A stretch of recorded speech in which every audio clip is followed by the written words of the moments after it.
On my daughter's 12th birthday, my sister Rebecca handed her a silver gift box and waited until every person in the room was watching. Grace lifted the lid and found a DNA test inside. Rebecca laughed and said, "Maybe this will prove you're just another family's mistake." The room went silent. My mother lowered her eyes. My father cleared his throat. Rebecca's husband whispered her name. But no one stepped between my daughter and the woman humiliating her. Grace tightened her fingers around the box. She did not cry. She looked straight at Rebecca and said, "I'll take it."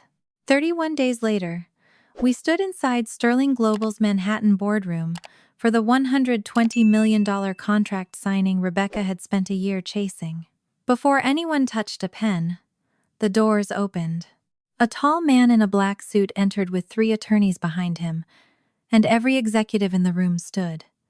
He looked past the contract, my father, and the board members until his eyes stopped on Grace.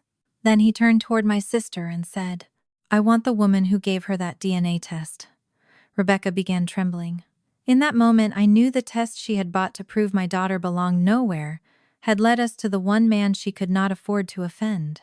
Stay with me to discover what that test uncovered, and subscribe to the channel so you do not miss what happened when my sister's cruel joke came back to claim everything she valued. 31 days earlier, the first week of October had painted Scarsdale in copper and gold. Red maple leaves drifted past the tall windows of my parents' house, while candles flickered along the dining room mantel. My mother, Elaine, had arranged white roses around Grace's birthday cake. My father, Richard, had ordered dinner from Grace's favorite Italian restaurant, and for the first hour, I allowed myself to believe the evening might remain peaceful.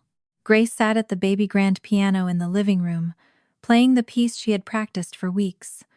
Her dark hair fell over one shoulder as she leaned into the final notes. When she finished, everyone applauded. I clapped until my palms stung because I knew how nervous she had been. Rebecca's 14-year-old daughter, Ava, hurried over and hugged Grace. "You didn't miss a single note." Ethan, Rebecca's 16-year-old son, raised his glass of soda. "Way better than Mom's birthday speech last year." A few people laughed. Even Michael, Rebecca's husband, smiled as he rested a hand on Ethan's shoulder. Michael was usually careful around my family. He knew when Rebecca was approaching a line, although he rarely stopped her before she crossed it. Rebecca remained beside the fireplace, holding her wine and watching the attention settle on Grace. She smiled, but I knew that smile. It appeared whenever someone else occupied the center of a room she believed belonged to her. During dinner, my father began discussing Dawson Hospitality's annual shareholder meeting. I still owned a minority stake in the company, but I had left daily operations years earlier. Rebecca had never forgiven me for keeping the shares while choosing a life outside the company. She set down her fork and looked at me. "You really should update your estate plan, Natalie." I glanced at Grace, who was telling Ava about her school recital. "My estate plan is current. I mean, the company shares." Rebecca spoke loudly enough for everyone to hear. "It would be wise to make sure Dawson assets stay with the Dawsons." Grace stopped speaking. Michael shifted in his chair. "Rebecca." "What?" She gave him an innocent look. "We're a family company. Succession matters." "My daughter is a Dawson," I said. "Legally, of course." Rebecca lifted her wine glass. "I was talking about continuity." The word legally hung over the table like a warning. My mother adjusted a napkin that did not need adjusting. My father examined his plate. Neither of them challenged her. I had heard variations of that sentence for years. Usually I ignored them because Grace was younger and did not understand. At 12, she understood everything. Before I could respond, my mother stood and announced that it was time for cake. The conversation shifted, but the warmth had changed. Grace smiled for photographs, blew out her candles, and thanked everyone for her gifts. She had always been gracious, even when the adults around her failed to deserve it. After Grace opened the final present beneath the piano, Rebecca stood. "Wait, I saved mine for last." She crossed the room carrying a rectangular box wrapped in metallic silver paper. A black ribbon was tied around it so perfectly that it looked as if it had come from an expensive boutique. Michael's expression tightened. "What did you buy?" Rebecca ignored him and held the box out to Grace. "Open it where everyone can see." Grace looked at me first. I smiled because I had no reason yet to stop her. She carefully loosened the ribbon instead of tearing it. When she lifted the lid, her smile disappeared. A DNA testing kit rested inside. For one brief second, no one spoke. I hoped Rebecca would claim it was a misguided genealogy gift and let the moment pass. Instead, she laughed. "Maybe this will prove you're just another family's mistake." The silence that followed felt heavier than any shouting could have been. Grace stared at the box. My mother looked down at the carpet. My father cleared his throat, but remained seated. Ethan lowered his head, his face turning red. Ava looked from her mother to Grace with open shame. Michael leaned toward his wife. "Rebecca, that's enough." It was too little and too late, but at least he had spoken. My parents still had not. I stood so quickly that my chair scraped across the hardwood floor. Every protective instinct in me demanded that I rip the box from Grace's hands and tell Rebecca exactly what kind of woman humiliates a child at her own birthday party. Then Grace placed one hand on my wrist. Her eyes were bright with tears, but none had fallen. She looked directly at Rebecca, whose smile had begun to falter under the weight of the room's silence. "I'll take it," Grace said. Rebecca blinked. "What?" I said I'll take the test. There was no fear in Grace's voice, only a calmness that made Rebecca seem smaller.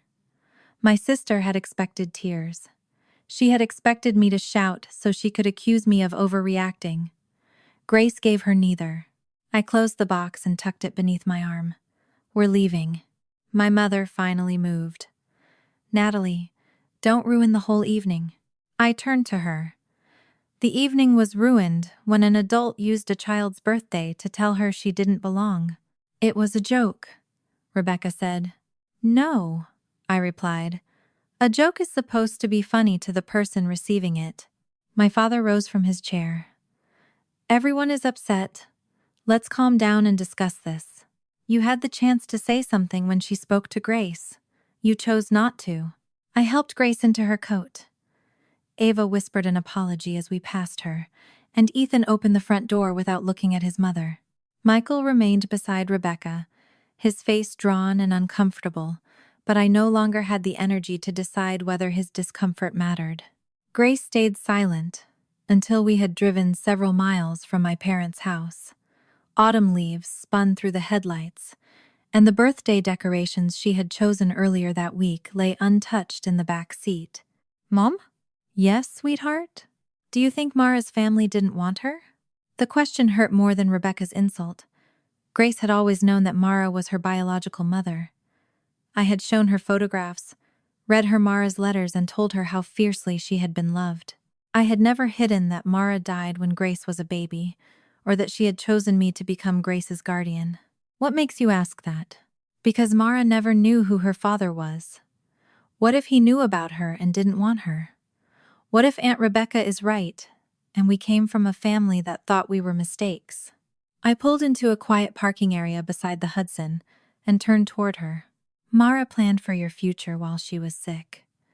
She met with lawyers, filled out forms, and made me promise that you would grow up knowing how much she loved you. Nothing about that was an accident. But she never found her father." "No, she didn't." Grace looked at the silver box on the floor between us. "Then, I want to find the part she couldn't." "You do not have to prove anything to Rebecca." "I know. I'm not doing it for her." Grace wiped beneath one eye.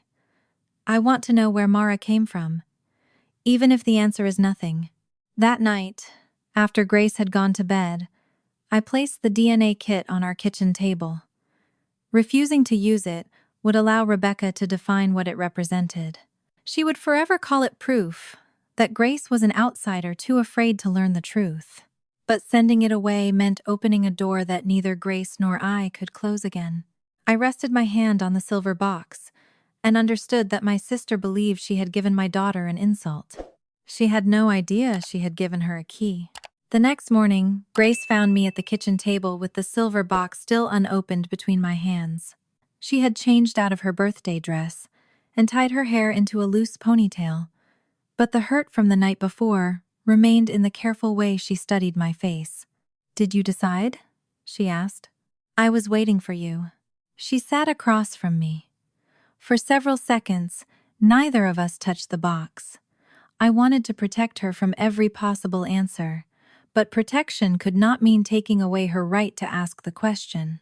Before we opened the kit, I reminded her of everything I had never hidden from her. I met Mara Ellis during our first semester of college. We were assigned to the same dorm room, although neither of us had requested a roommate. Mara arrived with 2 suitcases, a stack of secondhand books, and a coffee maker that violated every housing rule in the building. By the end of the first week, she knew which professor frightened me, which song made me cry, and exactly how much cinnamon I liked in my coffee. She was the first person outside my family who made me feel that affection did not have to be earned by being useful, agreeable, or quiet. Mara eventually married Daniel Ellis, a gentle, absent-minded man who taught middle school science and could never remember where he left his keys. He loved her without trying to change her. When they learned Mara was pregnant, Daniel painted the nursery twice because the first shade of yellow looked wrong after sunset. He never got to meet Grace. A truck crossed the center line on a wet highway. When Mara was 5 months pregnant, Daniel died before the ambulance reached the hospital. His parents were already gone, and he had no living brothers or sisters. Mara survived the loss because she had a child depending on her, but part of her never stopped listening for Daniel's key in the front door. Mara's mother, June, had died several years earlier. Mara kept one faded photograph of her in a blue dress and a small box of letters tied with ribbon. June had raised Mara alone and had never placed the father's name on her birth certificate. Mara once told me that whenever she asked about him, June would say only that some people chose the lives expected of them over the people they loved. Mara never knew whether that meant her father had rejected them, never known about her, or simply disappeared. There was no name to search, no address, no relative waiting at the end of a phone call. That was the blank space Grace wanted to understand. After Daniel's death, Mara moved closer to me in Westchester. Grace was born healthy, with a full head of dark hair and a cry loud enough to fill the hospital corridor. For a few months, Mara tried to build a life around grief. Then she began losing weight. She told herself it was exhaustion until the pain became impossible to ignore. The diagnosis came when Grace was 6 months old. The cancer had already spread. Mara did not spend her remaining time pretending she would live forever. She fought for every possible month, but she also prepared for the possibility that treatment would fail. She met with a family attorney. She organized Daniel's death certificate, Grace's birth certificate, her medical records, and every document the court might require. Then she asked me to become Grace's guardian. I had not said yes lightly. I was 29, unmarried, and terrified of promising something so enormous. Mara took my hand from across her hospital bed and said, "I'm not asking whether you're afraid. I'm asking whether you'll love her while you're afraid." I promised her I would. That promise did not make me Grace's mother overnight. After Mara died, the court first granted me temporary guardianship. A social worker visited my home more than once. My employment and finances were reviewed. I submitted fingerprints and went through a background check. The caseworker inspected Grace's room, asked about childcare, medical insurance, and my support system, then interviewed me without anyone else present. My parents were contacted, references were checked. The court reviewed Mara's will and the guardianship designation she had signed while still mentally competent. Daniel's death certificate confirmed there was no surviving legal parent to receive custody. Months later, I stood in a family courtroom in Westchester, with Grace asleep against my shoulder, while a judge asked whether I understood that adoption was permanent. I said yes before she finished the question. The final order made official what daily life had already made true. Grace had grown up knowing that story. There had never been a dramatic confession in which I sat her down and revealed that she was adopted. Mara's photograph had always stood beside mine on Grace's dresser.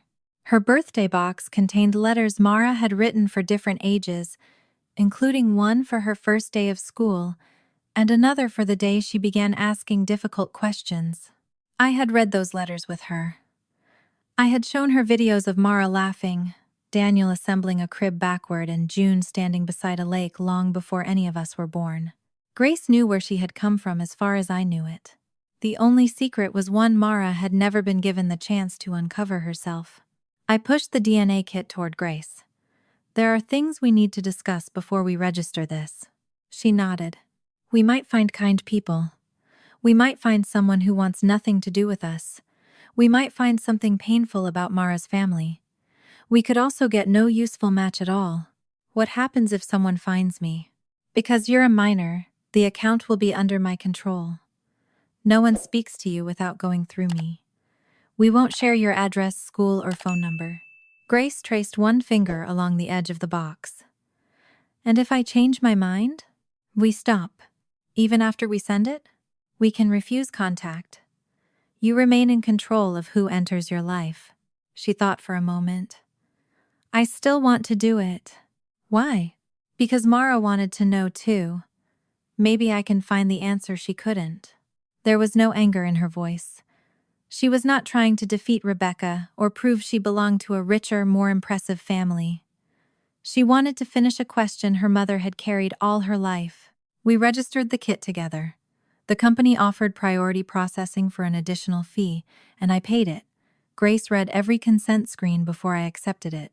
We collected the sample at the kitchen table, sealed it in the numbered package, and scheduled overnight pickup. When the courier carried the envelope away the following afternoon, Grace stood at the window until the van disappeared. That evening, my phone vibrated while I was washing dishes. Rebecca had sent a message. Any better family yet? I stared at the words long enough to feel the anger settle into something colder. I took a screenshot, saved it in a folder with the birthday photographs, and did not answer. 10 minutes later, Michael called. I'm not calling for Rebecca, he said immediately. I leaned against the counter.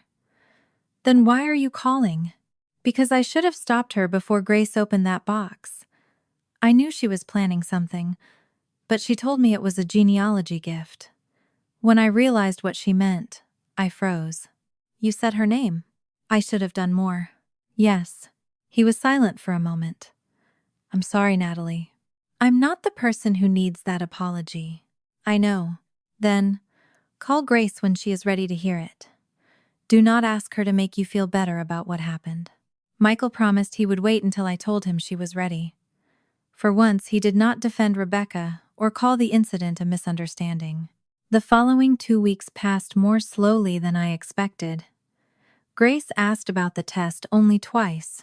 She returned to school, piano practice, and the ordinary routines that had steadied our lives long before Rebecca placed that silver box in her hands. I checked the account every morning after dropping her off. Most days, the status remained unchanged. Sample received. Processing. Analysis underway. On the 16th day, I opened the website while sitting alone in my office. A notification appeared at the top of the screen. My first thought was that the results had arrived earlier than expected. My second was that I should close the page and wait for Grace. Then I saw the message beneath the notification. Close family match found. Eleanor Sterling. I closed the laptop without opening the match profile. Grace deserved to see the result with me, not hear about it after I had already studied every detail alone. The rest of the afternoon moved painfully slowly. I answered emails, reviewed a budget for the reading program, and checked the time so often that the numbers stopped meaning anything. When Grace came through the front door, she noticed my expression before she removed her coat. The results came.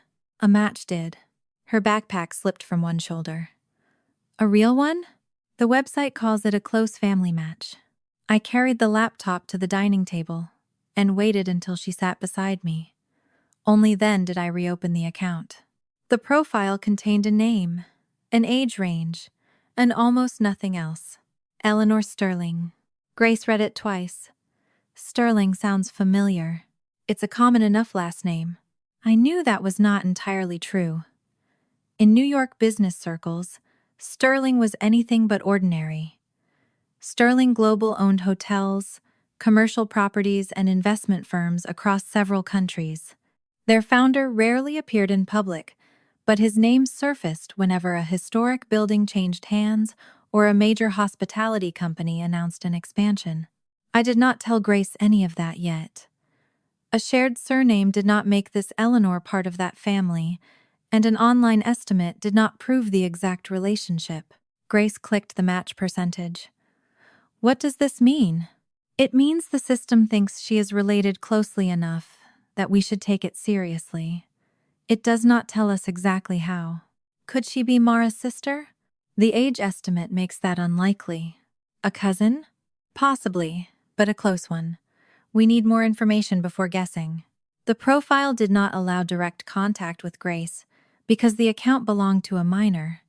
Instead, there was a message addressed to the supervising parent. It had been sent through a law firm. The message was brief. Eleanor Sterling had received the match notification and wished to communicate privately through counsel. She would not request Grace's personal information and understood that any conversation had to proceed through me. A telephone number and attorney's name appeared beneath the message. Grace leaned closer. Why would someone use a lawyer for a DNA match? Some families are careful about privacy. Or rich. I looked at her. She shrugged. Ava follows celebrity houses online. She talks about the Sterlings. That confirmed she had recognized the name for the same reason I had. I copied the attorney's information onto paper but did not call the number in the message. Instead, I searched the law firm independently, found its main switchboard, and asked to be connected to the attorney listed. A woman named Margaret Sloan answered after her assistant verified my identity. Miss Dawson, thank you for calling through our published number, she said. Mrs. Sterling hoped you would take that precaution. Before we continue, I need to know exactly who your client is. Eleanor Sterling is the younger sister of Alexander Sterling, founder and chairman of Sterling Global. Grace heard the answer through the speakerphone. Her hand moved toward mine beneath the table. I kept my voice even. What does Mrs. Sterling believe the relationship might be?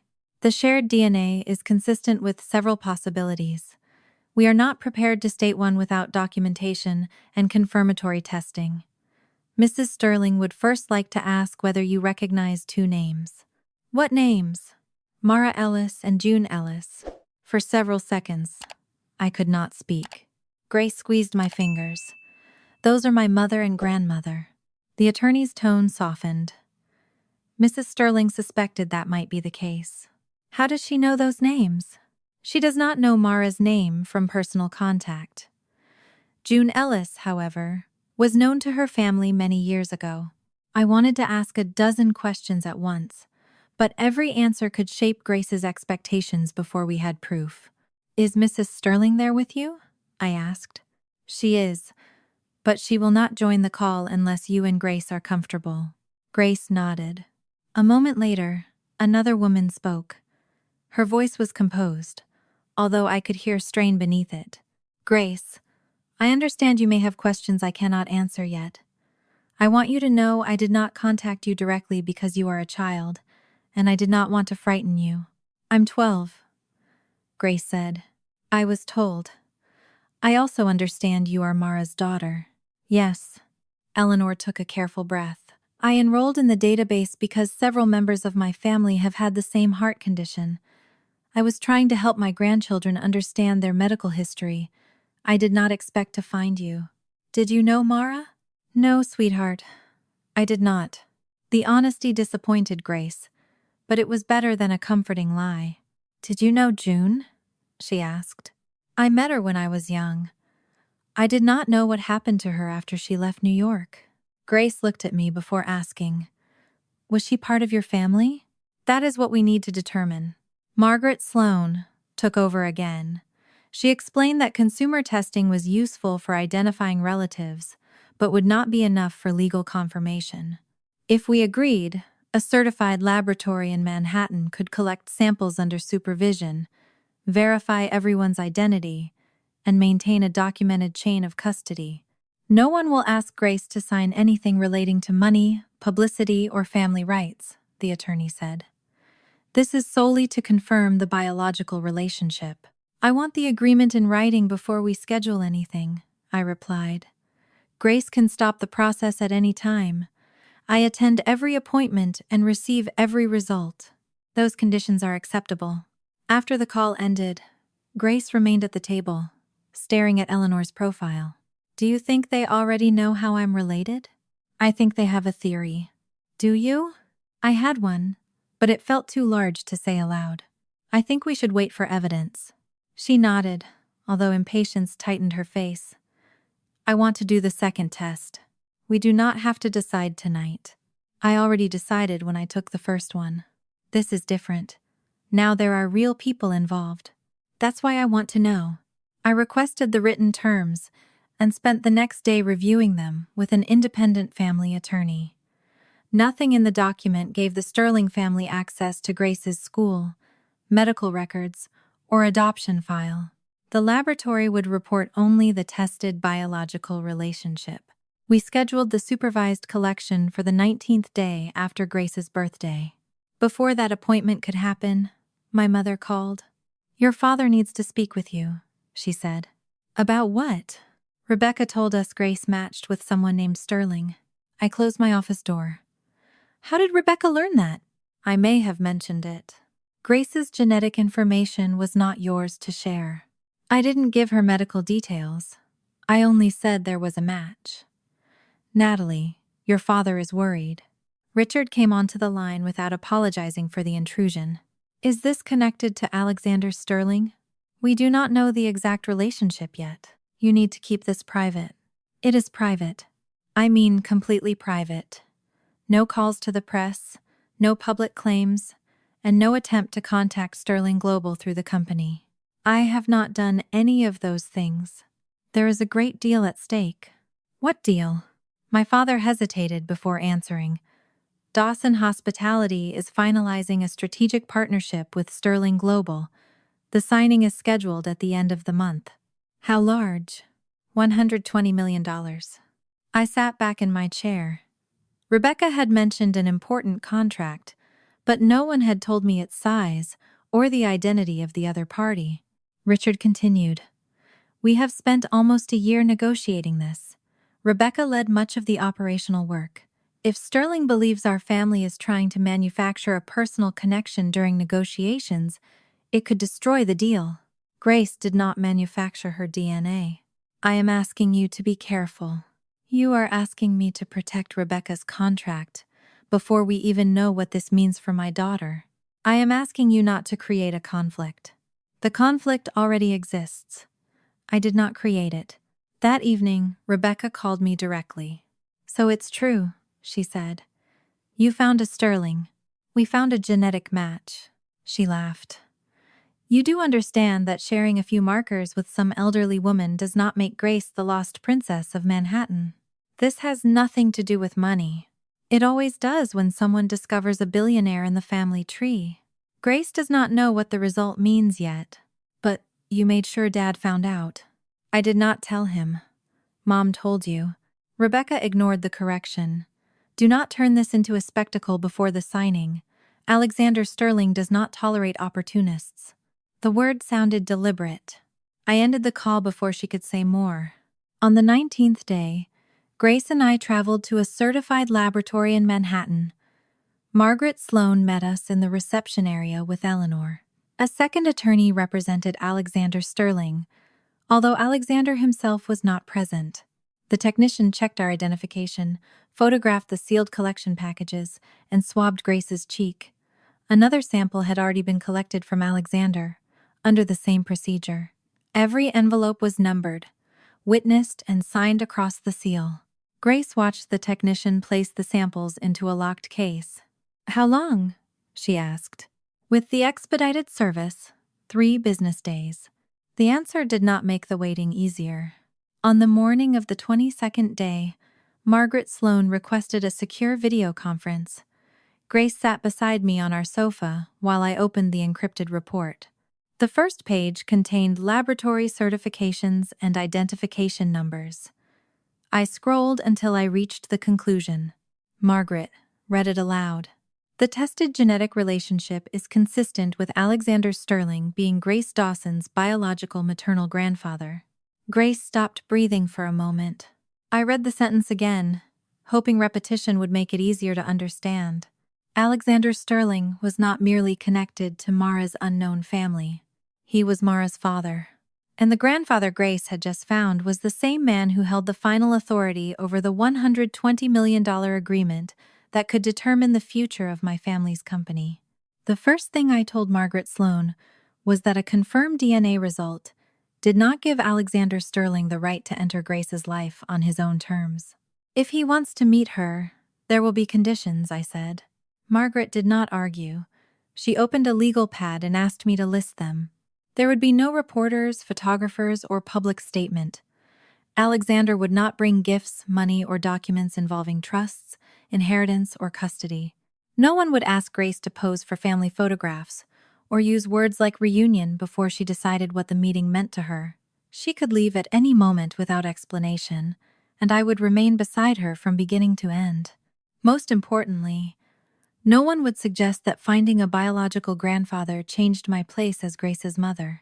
Margaret read the list back to me, then said, "Mr. Sterling has already instructed us that he will not challenge your parental rights. I want that confirmed in writing. You will have it before the meeting." That afternoon, a signed letter arrived from Alexander's attorney.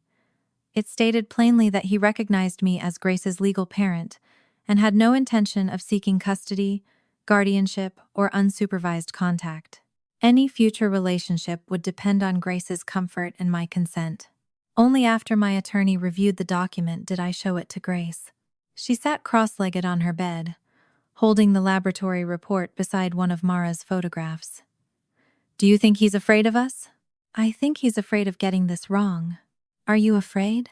"Yes." She studied my face. "That he'll try to take me?" "No one is taking you anywhere." I sat beside her. "But he has power, money, and an entire family we know nothing about. People like that are used to doors opening when they ask. Then we can keep ours locked." I smiled despite the tension in my chest. "We can." The meeting was scheduled for the 24th day after Grace's birthday. Alexander offered to host us at his Manhattan residence, but I refused. I did not want Grace walking into a mansion designed to make visitors feel small. Margaret arranged a private conference room at her law firm instead. The space was quiet and deliberately plain, with cream-colored walls, a round table, and no Sterling Global logos. There were no cameras waiting outside, and no assistants carrying flowers. Alexander was already standing when we entered. He was taller than I expected, dressed in a dark navy suit rather than the black one I had seen in business photographs. His hair was silver, and the confidence in his posture could not hide the uncertainty in his face. His eyes moved to Grace, and stayed there. For a moment, he looked as though he had forgotten how to speak. Then he took one step forward and stopped several feet away. "Grace," he said, "would it be all right if I shook your hand?" She glanced at me. I nodded once. Grace extended her hand. Alexander held it carefully, as if he understood that gripping too tightly might destroy the permission she had just given him. "Thank you for meeting me," he said. "You're welcome." He released her hand immediately and waited for us to choose our seats. Margaret and another attorney remained near the door, but Alexander asked them not to speak unless we needed clarification. Grace sat beside me. Alexander took the chair across from us. He did not begin by discussing the test, the contract, or his company. "I want to say something before anything else," he told Grace. "I am not here to take you from your mother." His gaze shifted to me briefly, then returned to her. "Natalie raised you, protected you, and became your mother through choices I was not present to make. I respect that. I am asking whether there might someday be room in your life for a grandfather who came too late." Grace looked down at her hands. I don't know yet. That is a fair answer. You're really Mara's father? The laboratory says I am. But you never met her. Pain passed through his expression before he answered. No, I did not know she existed. Grace had already heard the outline through the attorneys, but hearing him say it made the truth heavier. Alexander folded his hands on the table. When I was 29, I loved a woman named June Ellis. We met while she was working at an art gallery near Columbia University. She painted in the evenings and carried charcoal pencils in every coat pocket she owned. Grace looked at the photograph beside her. Mara carried pencils everywhere too. Alexander's mouth tightened at the corners. I wish I had known that. He told us his father had considered June unsuitable for the Sterling family. She had no money, no influential relatives, and no interest in becoming the kind of wife his father wanted Alexander to have. My father controlled nearly every part of my life then, Alexander said. The company, my finances, even the mail delivered to the family house. I believed I was resisting him more than I actually was. June left New York after a confrontation with Alexander's father. Alexander tried to contact her, but his letters were returned. He received a final message stating that she had moved on and wanted no further contact. I believed it came from her, he said. I was told she had chosen someone else. Grace's eyes narrowed. Did you look for her? It was the question I had wondered whether she would ask. Alexander did not hide behind his lawyers or his father's actions. For a while. Not long enough. How long? Several months. I contacted the gallery, 2 friends, and the landlord of her old apartment. My father told me June had married and left the state. I allowed myself to believe him because continuing to search would have required me to confront him in a way I was not brave enough to do. Grace absorbed that. Without offering comfort, Alexander continued. I learned only this week that June sent me a letter after she left. My father intercepted it. We have not found the original yet, but a former household employee remembered seeing his secretary file correspondence under June's name. What was in the letter? I asked. We believe she was telling me she was pregnant. Grace's fingers closed around the edge of Mara's photograph. Alexander explained that June had apparently received a response bearing his name. It told her that he would not recognize the child, and that any attempt to contact the Sterling family would be handled by attorneys. I never wrote it, he said, but she had every reason to believe I did. Grace's voice was quiet. So she thought you didn't want Mara? Yes. Yeah, and you thought she didn't want you? Yes. Then everybody believed a lie, except the person who made it. Alexander lowered his head. That is exactly what happened. The room remained silent while Grace studied him. I could feel the effort it took for her not to fill the silence simply because the adults were uncomfortable. Mara had raised no part of her, yet Grace had inherited her ability to wait for the truth.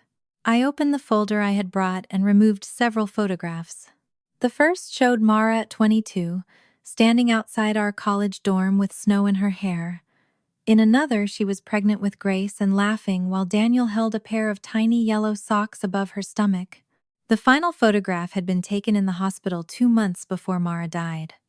She was thinner, but her smile remained unmistakable. Alexander reached toward the pictures, then stopped. May I? I slid them across the table. He picked up the first photograph with both hands. His face changed as he looked at Mara. The controlled expression of a chairman vanished, leaving only an old man staring at the daughter whose entire life had happened without him. She has June's smile, he whispered. Grace watched him carefully. Did she look like you too? I do not know if I deserve to say she did. That wasn't my question. He looked again. Her eyes. I think she had my eyes. For several moments, Alexander could not continue. He did not make a show of his grief or ask Grace to comfort him. He simply sat with the photographs and the weight of years he could never recover. When he finally spoke, his voice was steadier. I cannot ask Mara to forgive me. I cannot explain to her what I did not know, but I would like to learn about her, if you and Natalie are willing. Grace looked at me before answering. Maybe another time. Alexander nodded. Whenever you are ready. He had brought no jewelry, trust documents, or expensive gift. The only object beside him was a small envelope. I was told not to bring anything, he said. This is only my contact information. You may keep it, or your mother may keep it. You never have to use it.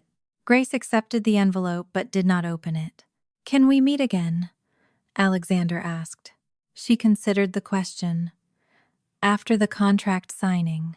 His expression sharpened slightly. You know about the agreement? My grandfather Richard is worried I'll ruin it. Alexander looked toward his attorneys. The family matter and the Dawson transaction are to remain separate. No one is to use Grace's identity to influence negotiations in either direction. Margaret nodded. That instruction has already been circulated internally. I appreciated the boundary, but I also recognized what it revealed. Alexander understood that the situation could become dangerous the moment someone tried to use Grace as leverage. Before we left, he asked only one question about the birthday. Was the DNA test given to Grace as a sincere attempt to help her find relatives? Grace answered before I could. No. Alexander waited. My aunt gave it to me because she thought being adopted meant I didn't belong in her family. His jaw tightened, but he did not ask Rebecca's name. I am sorry someone said that to you, he replied. They were wrong before the test, and they remain wrong after it. Grace placed the envelope in her coat pocket. She did not hug him or call him Grandpa. At the door, she said, Goodbye, Mr. Sterling. Goodbye, Grace. As we rode the elevator down, she leaned against my shoulder. Do you believe him? She asked. I believe he did not know about Mara. That isn't what I meant. I understood. She was asking whether I believed Alexander wanted a relationship rather than control. I think he is trying to earn the chance. When we reached Scarsdale that evening, Rebecca's car was parked outside my parents' house. My mother had sent a message asking me to stop by, and I suspected she had already told Rebecca more than she had any right to know. Rebecca stood in the foyer when Grace and I entered. Her arms were folded, and anger had stripped away her usual polished smile. If you won't stop this before the signing, she said, I will. Rebecca's threat followed us into my parents' living room. She shut the foyer door behind Grace and me, then repeated it more quietly, as if lowering her voice made the words reasonable. If you won't stop this before the signing, I will. My father stood near the fireplace with both hands braced on the mantel. While my mother watched us with the frightened expression she always wore when she wanted conflict to disappear without requiring anyone to take responsibility. There is nothing for you to stop, I said. Grace took a test. The result was verified. Alexander asked to meet her, and she agreed. Rebecca's eyes moved toward Grace. A child does not understand what a man like Alexander Sterling can do to a family. Grace slipped her hand into mine, but she did not look away. He asked permission before he shook my hand. You didn't ask permission before you embarrassed me. My mother whispered Grace's name as though the truth itself had become disrespectful. Rebecca's mouth tightened, but she recovered quickly. This is not about the birthday party anymore. Dawson Hospitality has spent a year preparing for this agreement. Hundreds of employees are depending on us, and now Natalie has created a personal claim against the chairman 3 days before the final preparations begin. I did not create a biological relationship, I said. And Grace has made no claim against anyone. Richard finally turned from the fireplace. Natalie, no one is accusing Grace of doing anything wrong. We are asking you to understand the timing. The timing was decided when Rebecca bought that test. Rebecca gave a humorless laugh. You expect us to believe none of this is about money? I expect you to understand that my daughter's identity is not company property. Michael stood near the dining room doorway with Ethan and Ava behind him. His expression suggested Rebecca had told him only part of what was happening. Ava moved closer to Grace, but Rebecca raised one hand and told both children to wait upstairs. Ava hesitated before obeying. Ethan followed her without speaking. Michael waited until they were gone. What exactly are you planning to do, Rebecca? I am protecting the company. From what? from a personal situation being manipulated during negotiations. No one is manipulating anything, I said. Rebecca ignored me. If Sterling's legal department receives the facts before Natalie turns this into an emotional spectacle, they can separate the family issue from the transaction. Daniel Cho would have shut down that idea before she finished describing it. I knew enough about corporate governance to understand that Rebecca could not simply write to the other side as though she represented every member of the Dawson family. My father understood it too, but instead of stopping her, he asked what she intended to send. Nothing inflammatory, Rebecca said. A factual clarification. You do not have the facts, I told her. I know you better than Alexander Sterling does. You do not know Grace's adoption records, her legal rights, or the terms under which Alexander contacted us. I know you kept your shares while walking away from the company, and I know Grace inherits them if something happens to you. There it was. Not concern for employees, not caution about negotiations, but the same fear that had been hiding beneath every comment she had made for years. Michael stared at her. This is about Natalie's shares. It is about preventing confusion. No, I said. It is about you being unable to tolerate that Grace belongs to this family in any way you cannot control. Rebecca looked toward our father, expecting him to restore the old order by asking me to leave. Richard only said that everyone should go home and allow the legal teams to handle the situation. It sounded neutral, but neutrality had always protected Rebecca more than it protected anyone else. I took Grace home. Before she went to bed, she asked whether Rebecca could prevent Alexander from seeing her again. I told her no one could make that decision without us. I did not tell her how much damage a carefully written lie could cause before the truth caught up with it. The call came the following afternoon. Daniel Cho did not begin with greetings. Natalie, did you authorize Rebecca to communicate with Sterling Global regarding Grace? No. Did you authorize her to represent your position as a shareholder or a member of the Dawson family? No. What did she send? A document arrived in my inbox while we spoke. It was written on Dawson Hospitality letterhead and titled Confidential Risk Memorandum Regarding Potential Undisclosed Personal Claim. Rebecca had signed it using her full corporate title. The opening paragraph stated that she was writing on behalf of Dawson Hospitality and the Dawson family to alert Sterling Global to a possible attempt to exploit an unverified biological connection during active negotiations. She referred to Grace as the minor child adopted by shareholder Natalie Dawson, as though my daughter were an entry in a risk table rather than a person.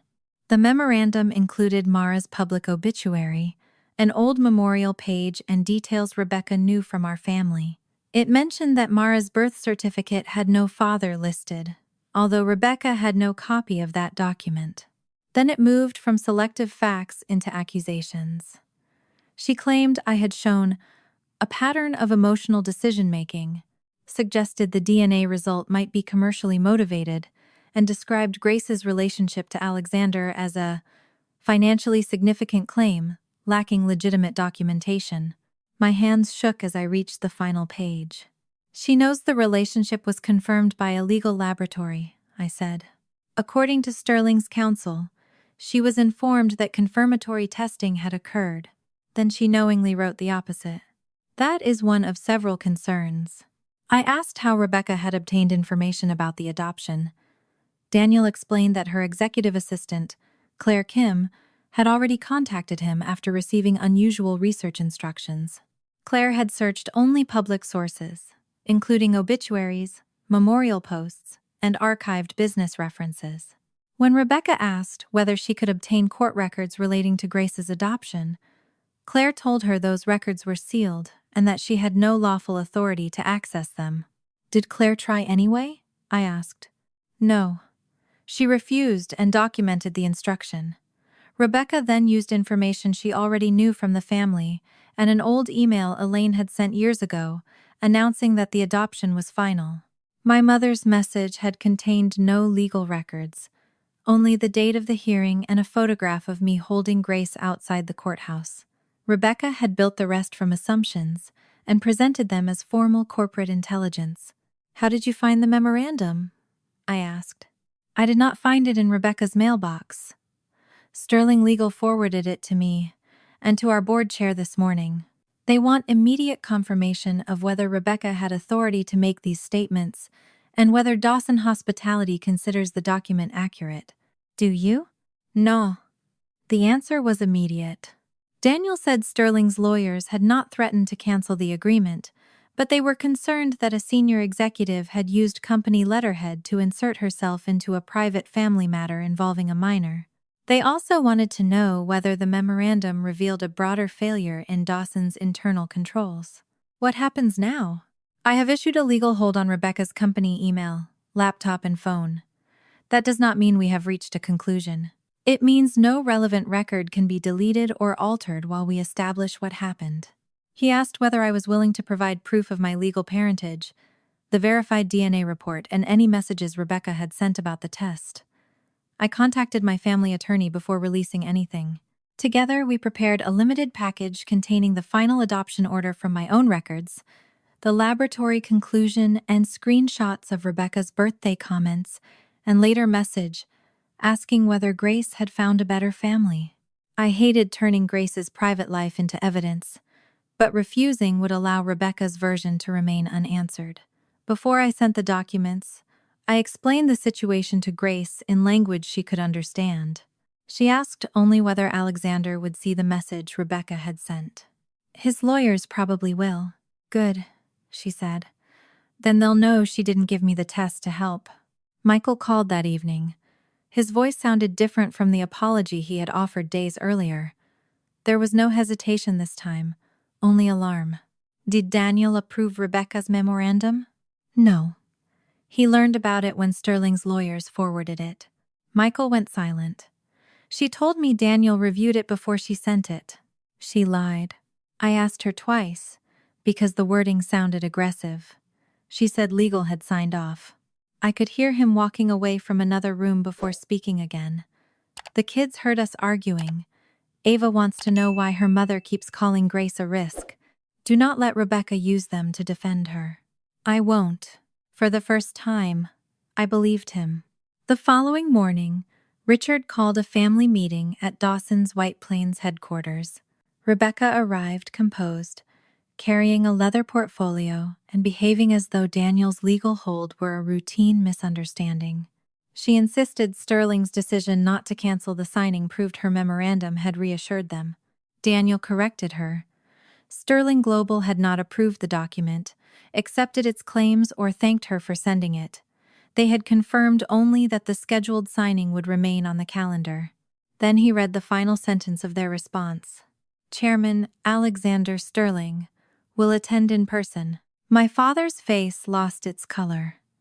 Michael looked at Rebecca, waiting for some sign that she understood the danger. She did not. She slowly closed her portfolio and smiled. You see, she said. He wants to handle this himself. Rebecca believed Alexander Sterling was coming to thank her for protecting his company from us. She never considered that he might be coming to meet the woman who had called his granddaughter a mistake. On the 31st day after Grace's birthday, I stood outside Sterling Global's Manhattan boardroom with my daughter beside me and watched Rebecca prepare for the most important moment of her career. She wore a cream suit, a gold watch, and the expression of someone who had already decided where the photographers should stand when she was announced as Dawson Hospitality's next CEO.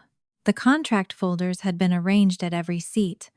A printed placard marked Rebecca's place beside our father at the center of the table. She was scheduled to deliver the opening remarks before Richard and Sterling's representatives signed the $120 million agreement. Rebecca had spent nearly a year leading the operational side of the negotiations. She believed the successful signing would make her succession inevitable. She also believed Alexander's personal attendance proved that her memorandum had impressed him. My father did not share her confidence. Richard had called Daniel Cho twice that morning, demanding to know why Alexander had changed his schedule to attend. Daniel refused to speculate. He said only that Sterling Global had requested the presence of all relevant Dawson executives and shareholders. That was how Grace and I had been included. The invitation listed me as a Dawson shareholder. Grace was described only as Alexander Sterling's private guest. I had nearly declined, because I did not want her placed inside a corporate confrontation, but Alexander's attorney explained that the chairman intended to acknowledge the relationship before anyone could distort it further. Grace wanted to attend.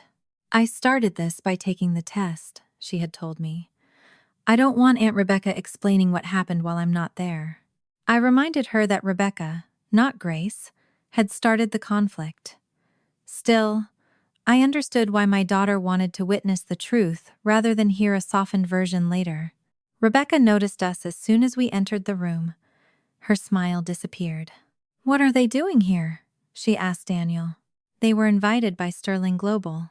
This is a contract signing, not a family reunion." Daniel glanced at the executives already taking their seats. "Then I suggest you behave like an executive." Rebecca turned to my father. "Dad, Natalie has no operational role, and Grace is a child. Their presence undermines the seriousness of this meeting." Richard looked toward the representatives from Sterling, then lowered his voice. "This is their building, Rebecca. We are not removing their guests." Her eyes settled on Grace. For a second, I saw fear beneath her irritation. Then she straightened her jacket and returned to the center of the room. Michael stood near the back, as Rebecca's invited spouse. He had barely spoken to her since learning she had lied about Daniel, approving the memorandum. When Rebecca reached for his hand, he pretended not to notice and adjusted his cuff instead. Grace and I took 2 seats near the far end of the table. Alexander was not yet present. Margaret Sloan sat with Sterling's legal team, 3 folders stacked in front of her. She gave me a small nod, but offered no indication of what those folders contained. Rebecca began rehearsing the first line of her speech beneath her breath. On the screen behind her, the Dawson and Sterling logos appeared side by side over the words, "Strategic Partnership Signing Ceremony." A photographer checked his camera. Assistants poured water and placed pens beside the signature pages. At precisely 10 o'clock, the boardroom doors opened. Alexander Sterling entered wearing a black suit, followed by Margaret's senior partner and 2 members of Sterling Global's board. Every executive in the room stood immediately. Even my father, who rarely rose for anyone, pushed back his chair. Alexander did not greet Richard. He did not look at the presentation screen or the unsigned contract. His eyes found Grace. For a moment, his expression softened. Grace stood beside me, uncertain whether she should smile. Alexander gave her a respectful nod, then turned toward the center of the table. "I want the woman who gave my granddaughter that DNA test." Rebecca's hand tightened around the champagne glass an assistant had placed near her folder. The rim struck the table hard enough to spill several drops across the white cloth. No one spoke. Alexander looked directly at her. "Are you Rebecca Dawson? Reeves?" She set down the glass, but her fingers were trembling. "Yes, Mr. Sterling. I believe there has been a misunderstanding. Was the DNA test your gift?" "It was a genealogy kit. Families give those all the time." "Did you tell Grace it might prove she was another family's mistake?" Rebecca glanced around the room as if searching for the person who had betrayed her. "It was a joke made during a private family gathering." Alexander's voice remained controlled. "A private gathering attended by a 12-year-old child you chose to humiliate." My father stepped forward. "Alexander, I understand this situation is upsetting, but perhaps we should separate the personal issue from today's transaction." "I agree," Alexander said. "That is why I instructed my legal department to evaluate the transaction independently of my relationship with Grace." Rebecca's shoulders loosened slightly. She seemed to hear only the word independently. Alexander continued. "Unfortunately, your daughter made that separation impossible when she sent a personal accusation to Sterling Global using Dawson Hospitality's name." Margaret opened the first folder and distributed copies of Rebecca's memorandum. One was placed in front of Richard, another before the chairman of Dawson's board, and a third beside Rebecca's untouched speech. The room changed as people began reading. Rebecca recovered enough to lift her chin. I identified a potential risk before it could damage the agreement. Margaret spoke from across the table. You described a legally confirmed biological relationship as unverified. You suggested Miss Dawson had manufactured a claim for financial advantage. You referred to a minor child's family connection as illegitimate despite having no access to her adoption record or the laboratory documentation. I was not provided with those documents. You were told confirmatory testing had occurred, Margaret replied. You chose to state the opposite. Rebecca looked at Daniel. The company had a right to protect itself. Daniel's expression revealed nothing. Did I authorize you to send this memorandum? You knew there was a concern. That was not my question. Rebecca hesitated. We did not have time for the usual review process. Did I approve the document? No. Michael stared at his wife from the back of the room. You told me he did. Rebecca turned toward him. Michael, not now. You said legal had reviewed every word. She ignored him and addressed Alexander instead. I acted in good faith. Whatever Natalie told you, I was trying to prevent the Dawson family from using Grace to influence your decision. I have not asked Natalie to influence anything, Alexander said. Nor has Grace asked me for money, ownership, or a role in this company.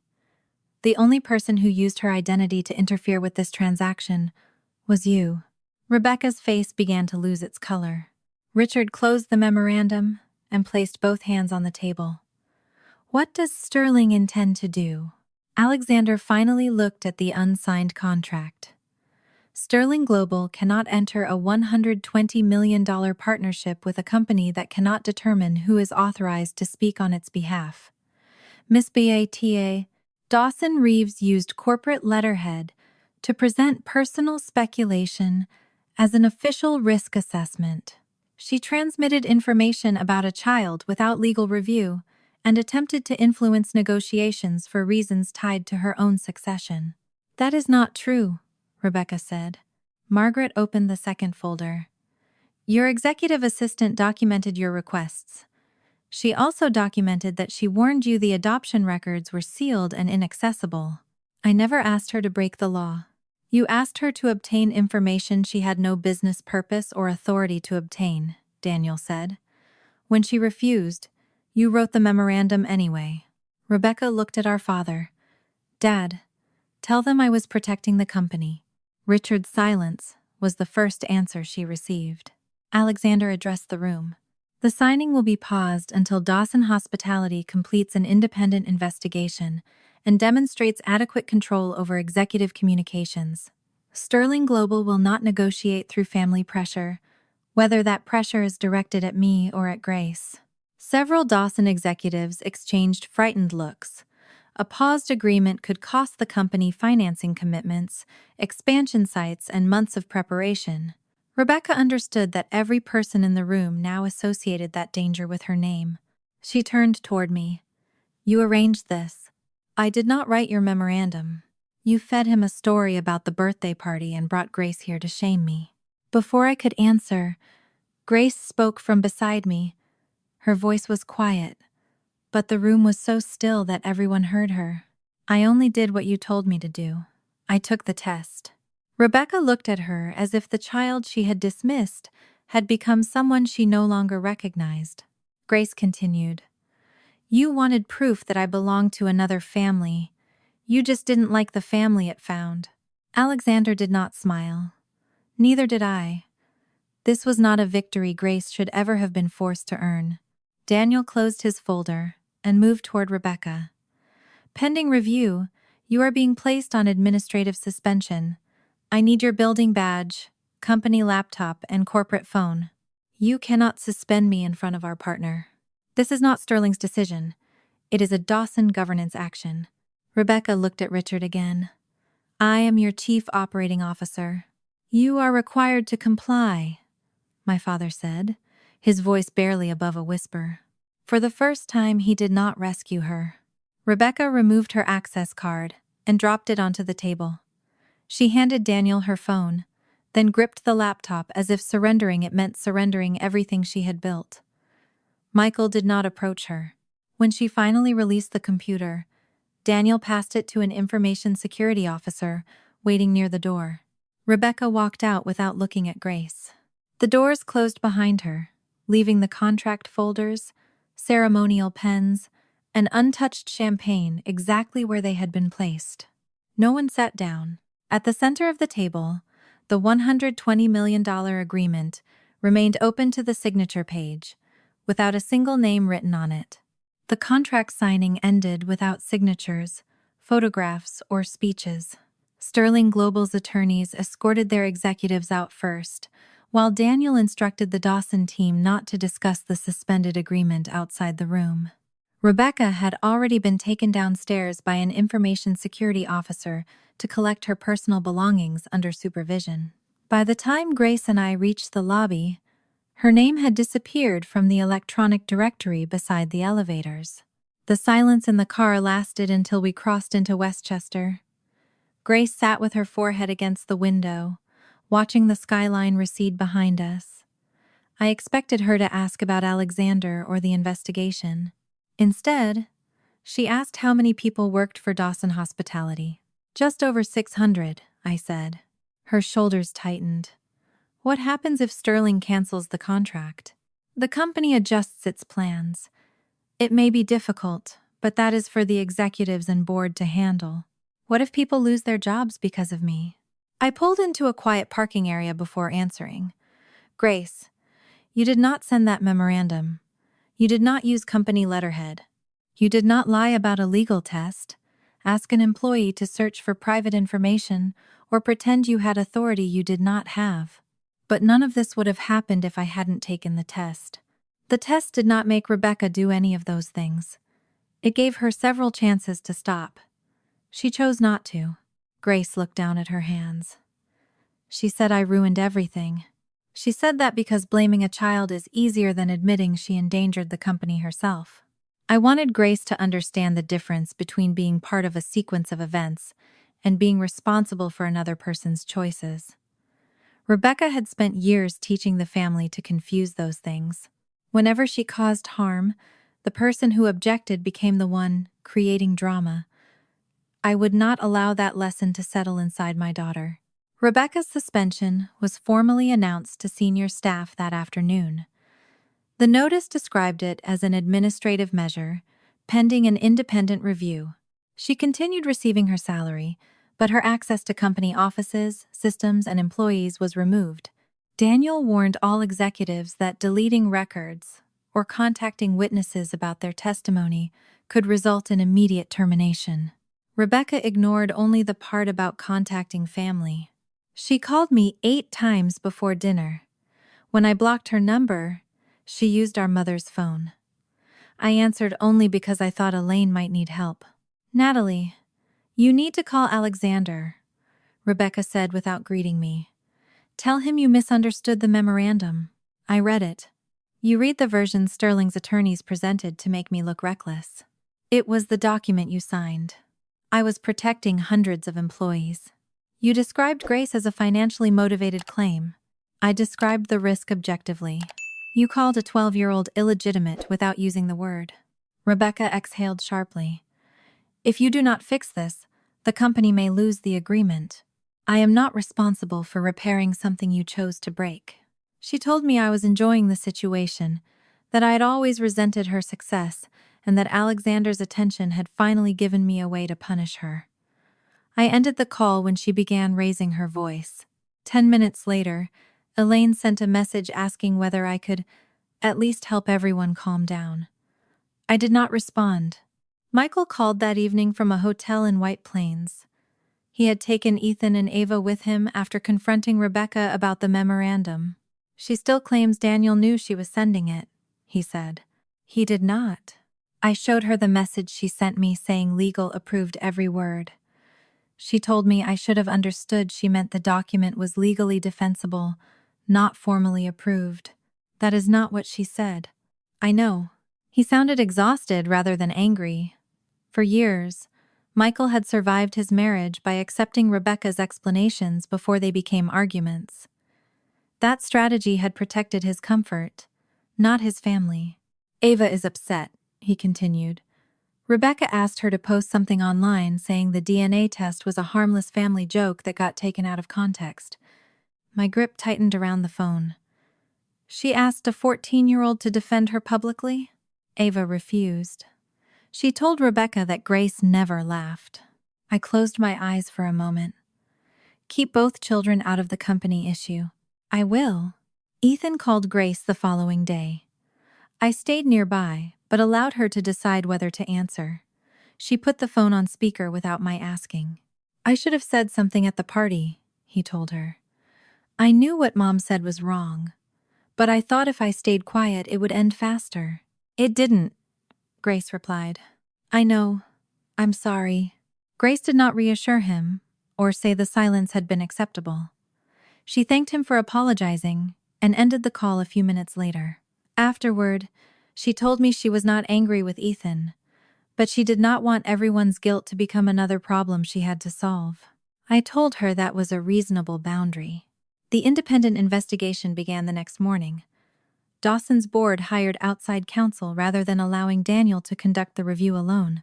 Daniel remained responsible for preserving company records, while the external attorneys interviewed Claire Kim, other members of Rebecca's staff, and every executive who had seen the memorandum before it was sent.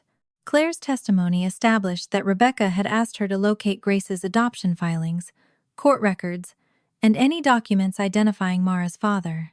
Claire had explained that adoption records were sealed, and that none of those requests served a legitimate company purpose. She searched only public sources and documented her refusal to go further. The investigators also recovered a deleted message in which Rebecca told Claire, if legal asks, this was routine background research for the Sterling transaction. Claire had not answered.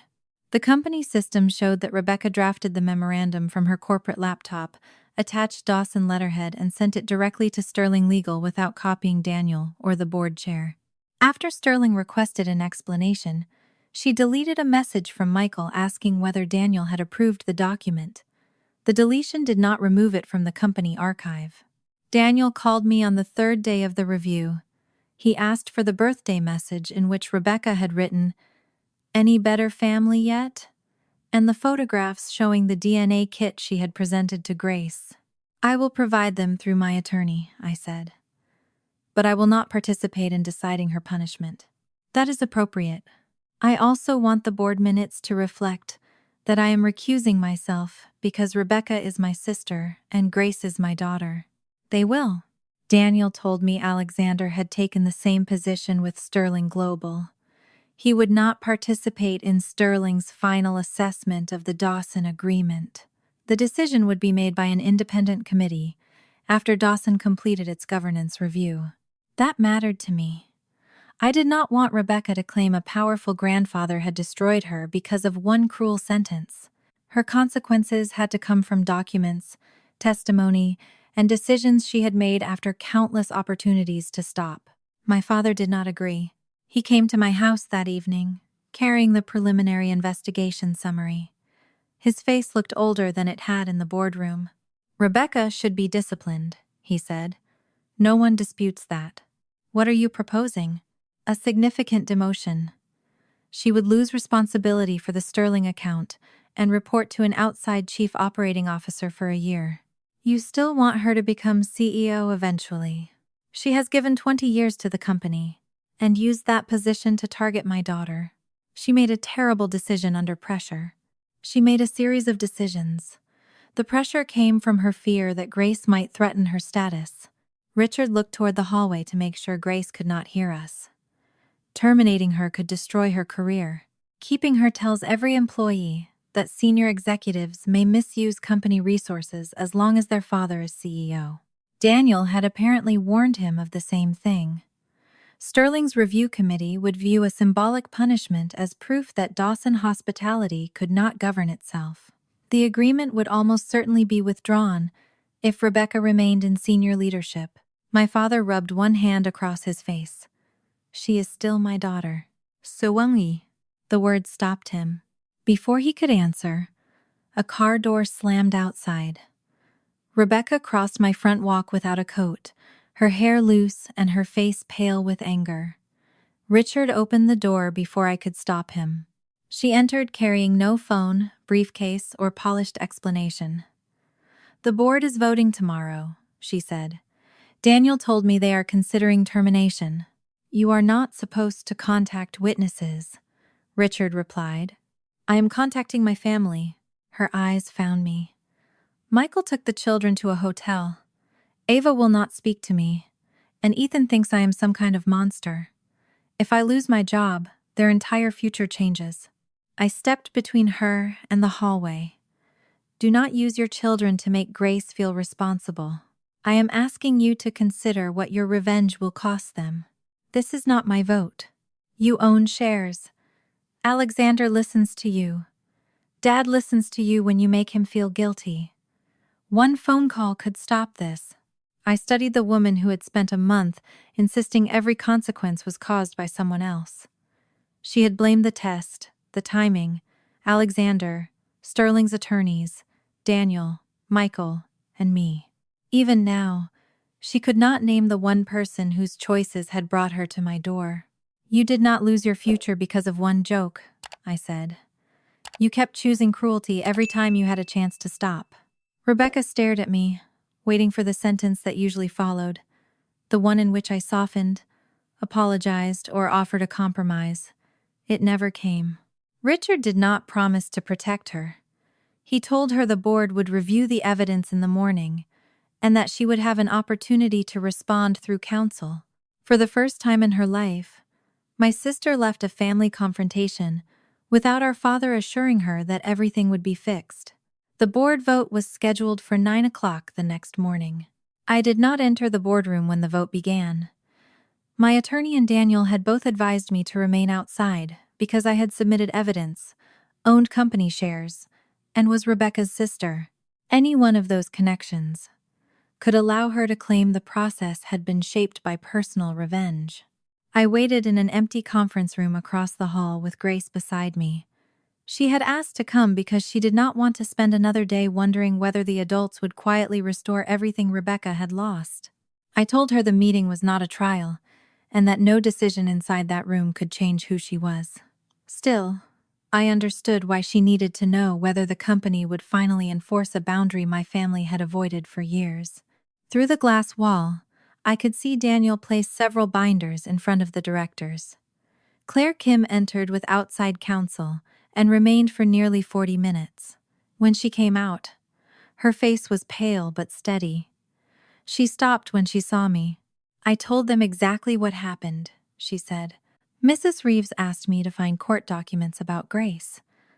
I told her the adoption records were sealed and that I had no lawful reason to access them. She told me to be creative." "Did you do anything beyond public research?" "No. I searched the obituary, memorial posts, and business databases. I documented that I refused everything else. You should never have been placed in that position."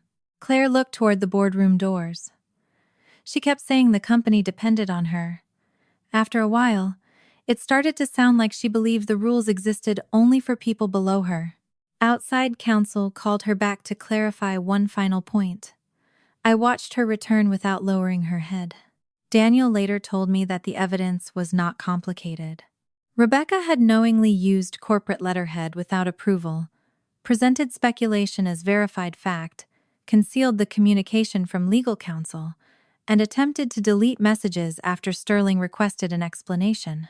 The recovered records also showed that she had instructed Claire to describe the investigation as routine business research if anyone questioned it.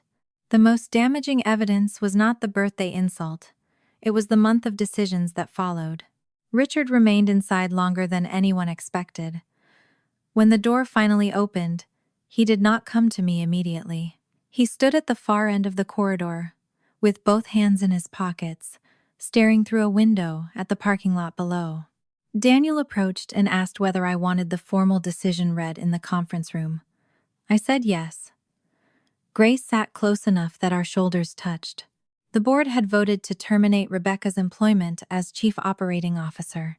She was removed from the company's succession plan and prohibited from representing Dawson Hospitality in any business, legal, or public capacity. Her performance bonus linked to the Sterling agreement was cancelled under the executive conduct provisions. The unvested portion of her equity award would return to the company. She would retain the shares she already legally owned. No one was inventing a punishment beyond the contracts she had signed. She was simply losing every benefit that depended on continued service and compliance with the company's ethical standards. Richard entered while Daniel was explaining the decision. His voice was rough when he spoke. I told the board that I had encouraged the belief that Rebecca would become CEO regardless of how she treated people. I looked at him, uncertain whether he expected forgiveness. He continued, "There were complaints over the years. Nothing like this, but enough that I should have intervened. I called her demanding when I would have called another executive abusive. I called her decisive when she ignored counsel. I thought protecting her confidence made her strong. It made her believe consequences were negotiable," I said. Yes. It was the first time my father admitted that Rebecca's behavior had not appeared in a single month. The board had not only disciplined an executive, it had rejected the future he had spent years arranging for his favored daughter. By noon, Sterling Global issued its response. The agreement would not be abandoned, but negotiations would resume only after Dawson Hospitality appointed an independent chief executive and adopted new controls over external communications. The company also had to establish a protected reporting channel for employees, strengthen its document approval process, and require governance training for senior leadership. Alexander had not participated in the committee's decision. Neither had I. The conditions came from Sterling's independent directors after they reviewed Dawson's investigation. The company would survive, but Rebecca would not be allowed to return as the person who had saved it. She arrived at my parents' house that evening. Michael had asked me to bring Grace there because he wanted Ethan and Ava to collect clothes without facing another argument. I agreed only after my father promised Rebecca would not be present. She came anyway. Grace was sitting beside Ava on the living room sofa when Rebecca entered. Ethan stood near the staircase with a duffel bag over one shoulder. Michael followed her inside, clearly unaware she had driven behind him. Rebecca's appearance startled me. She had always dressed as if every room might contain someone important.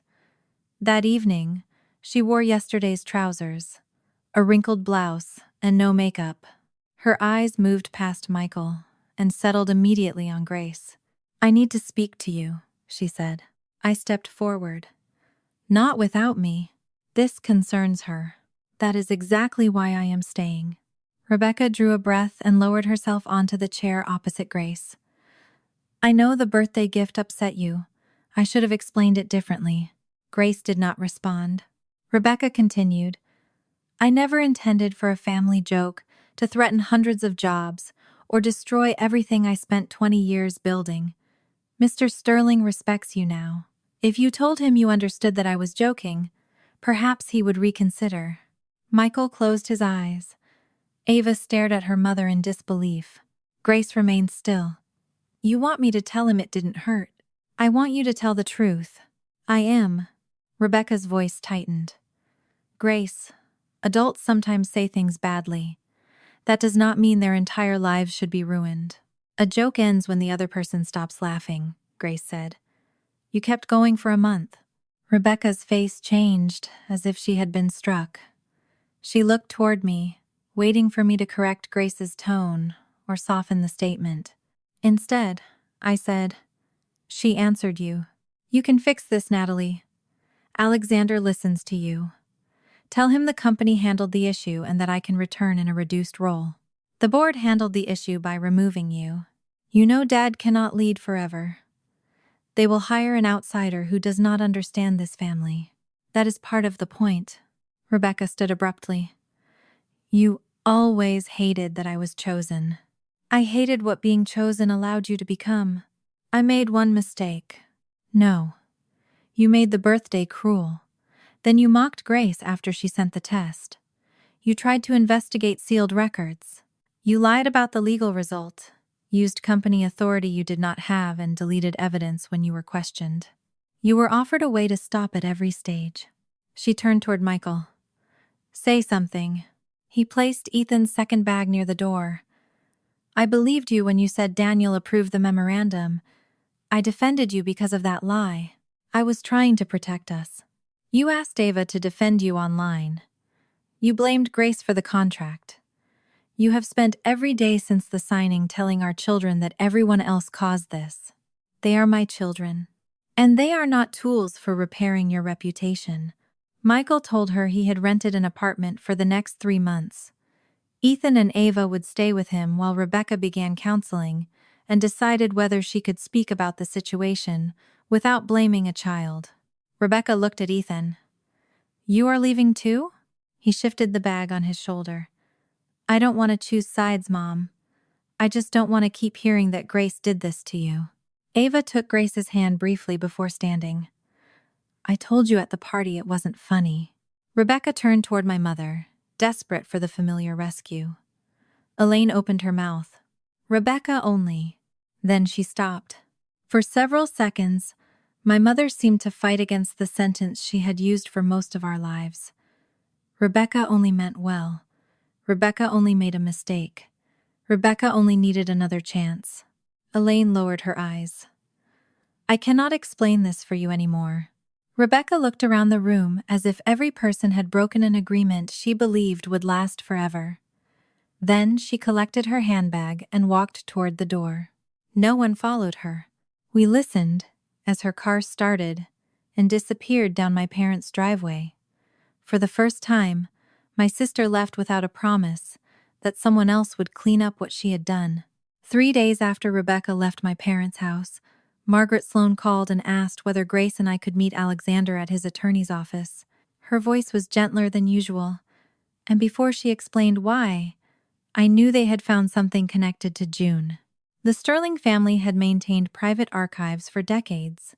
Most of the boxes contained ordinary business records, household accounts, and correspondence that no one had examined since Alexander's father died.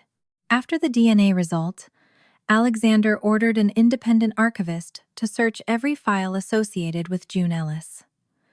Near the bottom of a locked cabinet, they found an envelope addressed to him in June's handwriting. It had never been opened. Grace sat beside me when I told her. She stared at Mara's photograph on the mantel before asking whether Alexander had read the letter. No, I said. He wants you to decide whether we read it together. Why me? Because whatever June wrote changed Mara's life too. Grace thought for a long time. I want to see it. The meeting took place in the same plain conference room where Grace had first met Alexander. He was standing near the window when we entered, but he did not approach until Grace nodded. The envelope lay inside a clear protective sleeve on the table. The paper had yellowed, and one corner was bent.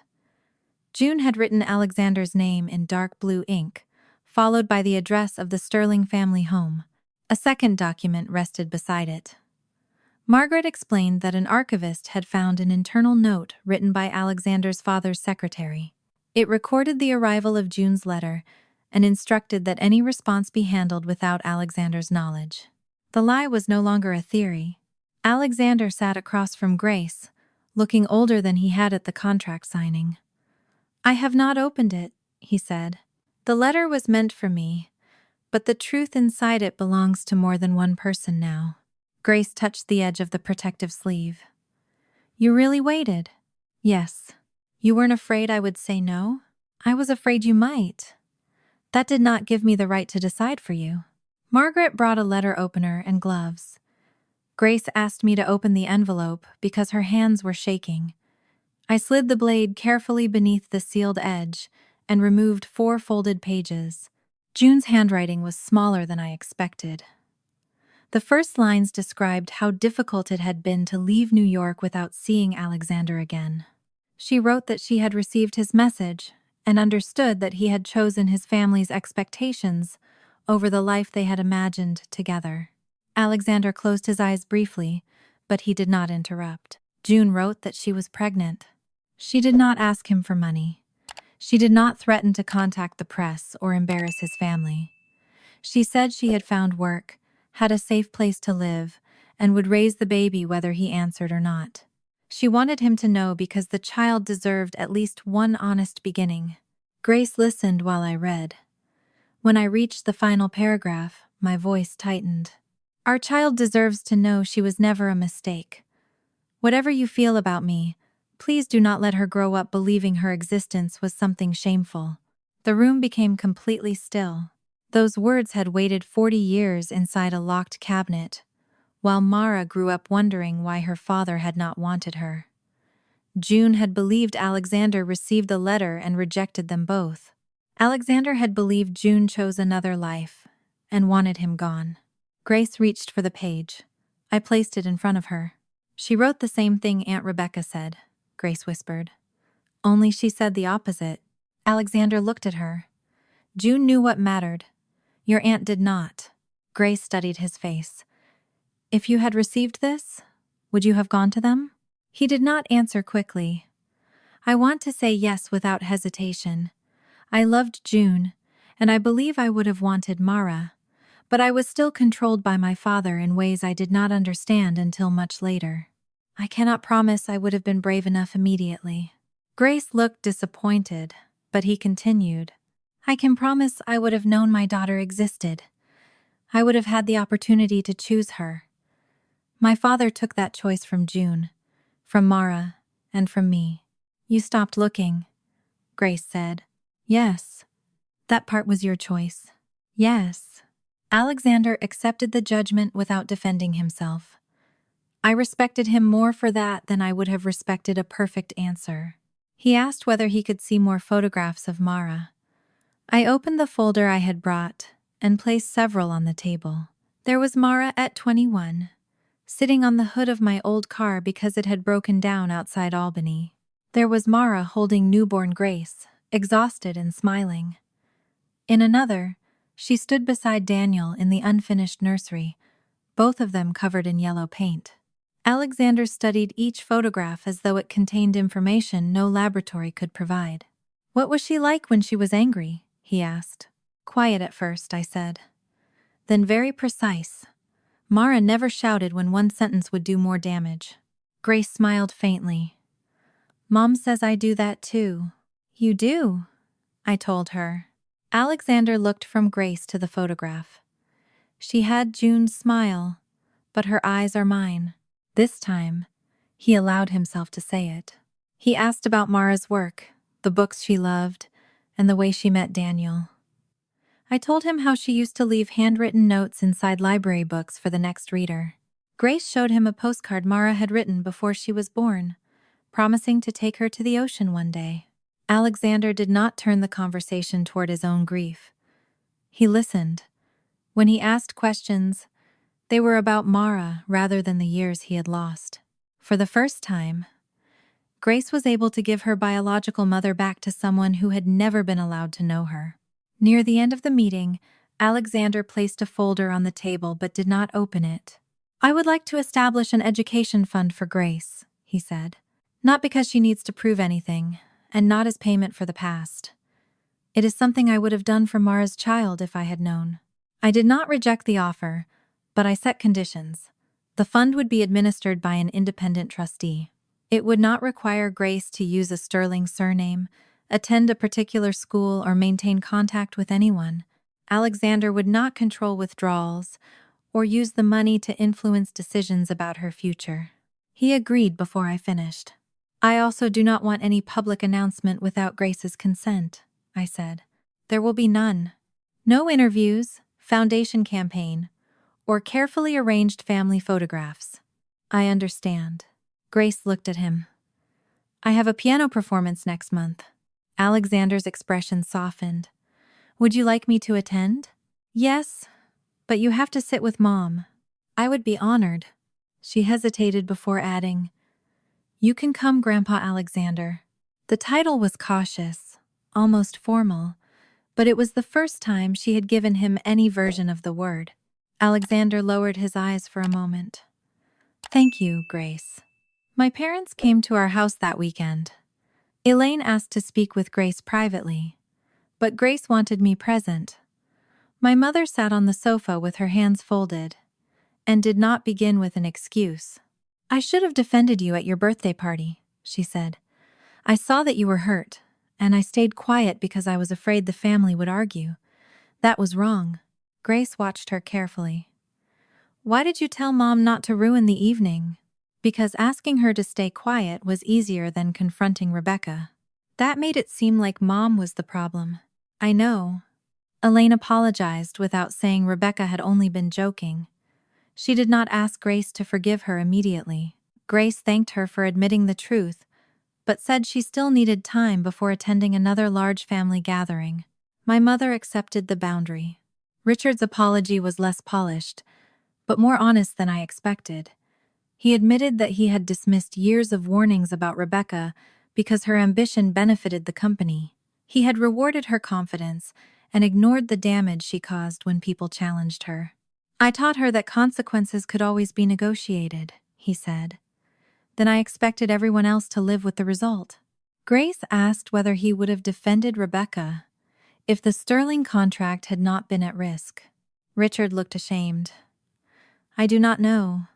That is one of the reasons I failed you." Grace did not offer forgiveness, but she allowed him to leave a birthday card he had never managed to give her during the party. That evening, Grace and I read June's letter again at our kitchen table. Alexander had given us a certified copy while the original remained preserved with the family archive. Grace traced the final line with her finger. "Our child deserves to know she was never a mistake." She looked toward Mara's photograph, then at me. "Do you think Mara would have wanted to meet him?" "I think she would have asked harder questions than either of us did." Grace smiled. "Then maybe I got that from her." She folded the copy carefully and placed it beside Mara's letters. The DNA test had not repaired the years stolen from June, Mara, or Alexander. It had not erased Rebecca's cruelty or my parents' silence. What it had done was return one truth that should never have been buried. Mara had not been abandoned because she was unwanted. She had been separated from her father by a lie, and Grace had finally carried the truth home. 1 year later, Autumn returned to New York in the same shades of copper and gold that had framed Grace's 12th birthday. The maple outside our kitchen window had begun dropping leaves across the yard, and Grace was practicing piano while I arranged 13 candles on a cake she had chosen herself. This year, the celebration would be held in our home. There would be no formal dinner, no shareholder conversations, and no guests, invited merely because they shared our last name. Dawson Hospitality had survived the crisis. After completing the governance reforms required by Sterling Global, the board hired an independent chief executive from outside the Dawson family. Richard remained as a transitional advisor, but he no longer controlled succession or decided which rules applied to which child. The $120 million agreement was eventually signed, not because Alexander forgave the company as a personal favor, but because Dawson proved it could operate without protecting Rebecca. The company introduced a formal approval process for external communications, a confidential reporting system for employees, and annual ethics reviews for senior executives. Claire Kim was promoted into a compliance role after the board recognized that she had documented Rebecca's instructions and refused to cross a legal boundary. Daniel remained general counsel, although he reminded everyone that compliance systems mattered only when people were willing to use them. I accepted a seat on the company's Ethics and Employee Welfare Committee. I had no desire to become CEO or return to the competition Rebecca had spent her life trying to win. My role was limited, but it gave me a voice whenever decisions affected employees who lacked a family name, a board connection, or the power to challenge an executive safely. Alexander did not attempt to enter our lives through grand gestures. He came to breakfast twice a month, usually carrying coffee for me and a newspaper Grace never read. He attended her piano performance and sat beside me exactly as she had requested. When Grace missed one note and looked toward the audience, he did not react like a chairman evaluating a presentation. He smiled until she found the rhythm again. He learned that she preferred bookstores to designer shops, that she hated mushrooms, and that she needed several minutes of silence after school before discussing her day. Grace learned that Alexander kept every photograph of Mara in a leather album, could not cook anything beyond eggs, and became impatient when technology asked him to update a password. Their relationship developed through ordinary repetition. He called before visiting. He accepted when Grace was busy. He never asked her to call him Grandpa in public, and no announcement about Mara or Grace appeared in the press. When reporters later asked why Sterling Global had delayed the Dawson agreement, the company referred only to a governance review. Alexander had once said he wanted to know whether there was room in Grace's life for a grandfather who came too late. Over the year, he earned that room one morning and one promise at a time. Rebecca and Michael were still living separately. Their children divided their time between them, although Ethan and Ava spent most school nights with their father. Michael did not speak cruelly about Rebecca in front of them, but he no longer helped her rewrite events to make herself the victim. Rebecca began therapy several months after losing her position. Through my mother, I heard that she had found consulting work with a small company outside the hospitality industry. It paid less and carried no executive title. For the first time in adulthood, she worked somewhere that did not belong to our father, and where her surname could not guarantee another opportunity. I did not celebrate her difficulties. I also did not rescue her from them. A week before Grace's birthday, a cream-colored envelope arrived in the mail. Rebecca's handwriting appeared across the front. She had addressed it to Grace, not to me. I brought it to the kitchen table and placed it between us. "You decide what happens to this." Grace turned the envelope over. "Did you read it?" "No." "Do you want to?" "Only if you ask me to." She opened it carefully. The letter was 3 pages long. Rebecca wrote that she had spent months calling the DNA kit a joke because admitting the truth would require her to face why she had bought it. She had wanted Grace to feel uncertain about belonging, because Rebecca feared that Grace's future inheritance would weaken her own control of the company. She admitted that the memorandum had not been an attempt to protect employees. It had been an attempt to protect her position. She acknowledged lying to Michael, bypassing Daniel, and placing Claire in an impossible situation. Most importantly, she did not blame Alexander, the board, the test, or me. There was no sentence followed by the word "but." At the end, she wrote that she was sorry for making Grace believe she needed blood, wealth, or anyone's approval to deserve a family. She did not ask to attend the birthday celebration. She did not request that Grace speak to Alexander on her behalf. She wrote only that she hoped to become someone Grace might someday feel safe meeting again. Grace folded the letter and returned it to the envelope. "Do you believe her?" I asked. "I believe she finally knows what she did." "Do you want to answer?" "Not yet." "Do you want to see her?" "Not yet." I nodded. "Then not yet is the answer." Grace placed the envelope in the drawer beside June's letter. One came from a woman fighting to make sure her child knew she had never been a mistake. The other came from a woman beginning to understand the damage caused by saying the opposite. On the afternoon of Grace's birthday, Ethan and Ava arrived carrying a homemade banner that leaned noticeably to one side. Ava helped Grace decorate cupcakes, while Ethan connected his phone to the speakers and argued that his playlist was suitable for adults. Michael dropped them off, wished Grace a happy birthday, and left without making the day about his family's problems. My parents came later. Elaine brought food but did not rearrange my table or invite anyone without asking. Richard gave Grace a book about historic New York theaters, not stock certificates or anything connected to Dawson hospitality. They had learned that rebuilding trust required more than apologies. It required behaving differently when no crisis forced them to. Alexander arrived last. He carried a flat package wrapped in brown paper rather than silver. Grace smiled when she saw him. "You remembered. No giant gifts." I was given strict instructions. Inside the package was a simple wooden frame containing a professionally preserved copy of June's letter. Beneath it, Alexander had added a small brass plate engraved with one sentence: "Our child deserves to know she was never a mistake." Grace held the frame against her chest.